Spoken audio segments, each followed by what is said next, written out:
Hey, this is Matt once again. We're back to another video. This is a paid request for KOTM. Thank you so much for that. And for those interested in requesting any type of videos, feel free to send it either directly to my PayPal. Do have a Patreon as well as a Cash App. Links are down below in the info box. PayPal is usually the best way to do it. It could be any type of review, re-review, topic, reaction, commentary, whatever the case may be, and I'll get to it as soon as it possibly can. There's another album review, this time Enter the Wu-Tang 36 Chambers. Came out in 1993.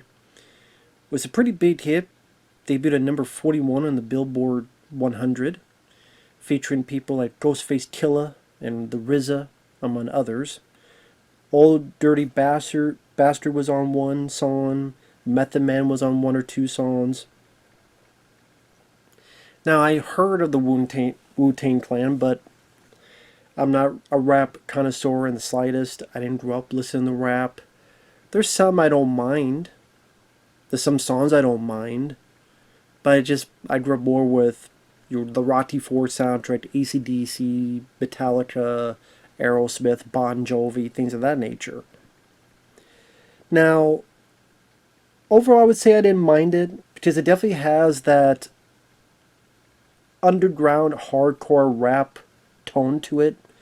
It does not feel overproduced. Nowadays, so many songs are put into the computer and reworked and reinvigorated and put a lot of filters or whatever the hell you want to say onto it.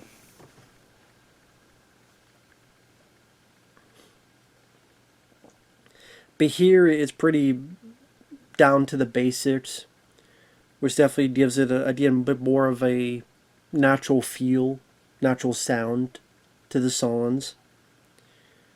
And they definitely know how to rap. They definitely know how to catch the beats, as they call it. Whether it be bring the ruckus, you bring the motherfucking ruckus, a particular like a goal, out for justice. New recruits, I'm fucking up MC troops.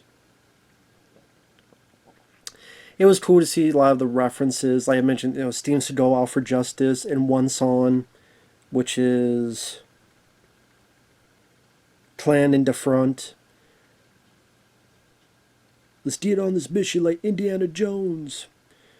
The fourth song, Wu-Tang 7 Chamber, they mentioned Good Morning Vietnam, like in the Robin Williams film. And because, as you tell from the title, they're big fans of Kung Fu films, so it's Enter the Dragon and 36 Chambers of Shaolin. So a lot of the songs they'll open with like either a dialogue clip or some martial arts fighting from some of those old Kung Fu flicks. Jim Kelly gets mentioned from Enter the Dragon in The Mystery of Chess Boxing. Now, I wouldn't say I love all the songs. I know Can't Be All So Simple is a very popular song. It's a bit softer of a song, but I just couldn't get into it. Other songs like Cream and stuff, like later in the album, like it is what it is. But I definitely appreciate the sound. I definitely appreciate the talent that these folks employed into the raps.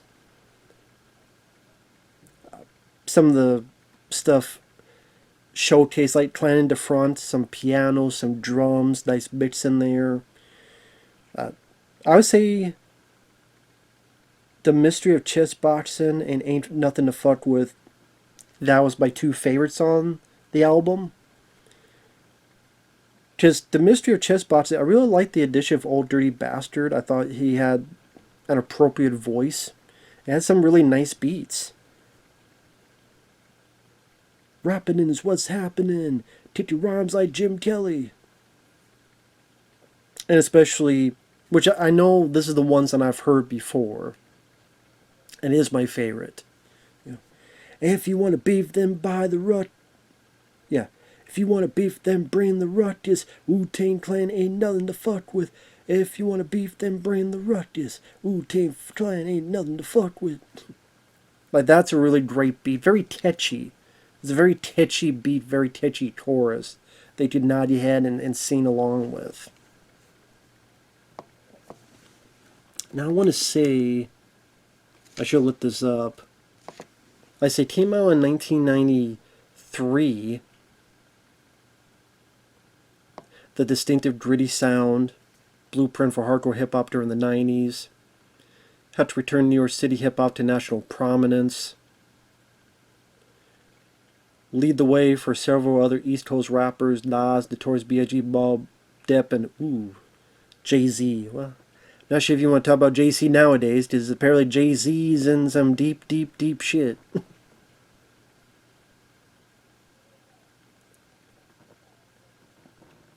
Now, we wanted to see all the stuff Wu-Tang did afterward. They did Wu-Tang Forever in 1997, The W in 2000, Iron Flag in 2001, 8 Diagrams, A Better Tomorrow, and Once Upon a Time in Shaolin, that was in 2015. So they did 1, 2, 3, 4, 5, 6, about 7 albums. And this definitely got some accolades. They got number 4 on About.com's 100 Greatest Hip Hop Albums. It's on number 37 on the 100 Best Albums by Apple Music. Blender says it's one of 500 CDs you must own before you die. GQ, the 100 coolest albums in the world right now.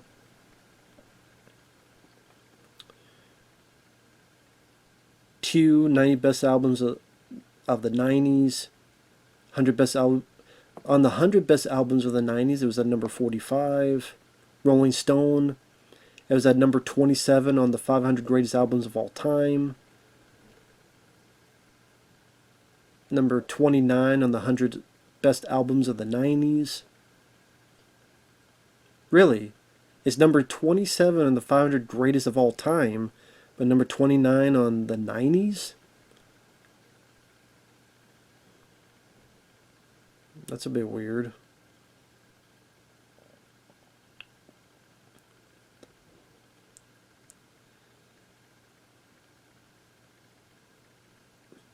Yeah, a lot of like top 50, top 100 greatest albums, they definitely put this on there.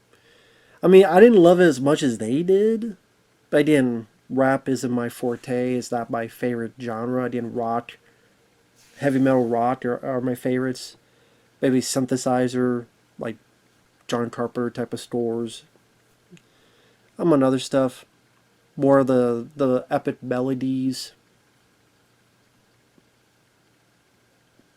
I don't know what you call it, like November Rain, like Guns N' Roses, like that type of stuff. I really enjoy as well. They have like an emotional, epic quality to it. But I said this is definitely a good one. There's a couple intermissions. Well, I won't say intermissions, but like I said, there's little bits of kung fu stuff and some of the openings of some of these songs. I mean, there's only 12 songs. Number 9, Method Man. Number 10, Protect Your Neck. Number 11, Tears. Number 12, Wu-Tang 7 Chamber Part 2. Definitely an old school vibe to the proceedings and to the sound of it.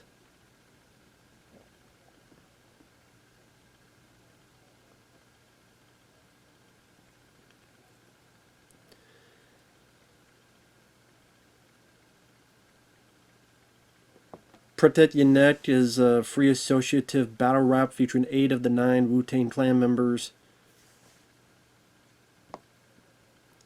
Those members being, you got Ghostface Killah, you got RZA, you got Inspector Deck, Method Man, I guess would be part of it. So I said, to be fair, I said he's on one of them. No, actually, most of it. Just that to be fair, I didn't really look at the whole group of people. I remember Ghostface Killah and RZA. I didn't realize there was that many people part of it, honestly. Well, it says here, RZA, Dizza, Method Man, Raekwon, Ghostface Killah, Inspector Deck, You God, Master Killa, and until his death, Old Dirty Bastard. So there you go. I guess kind of like you had Ice Cube's group, NWA, and you have this group here.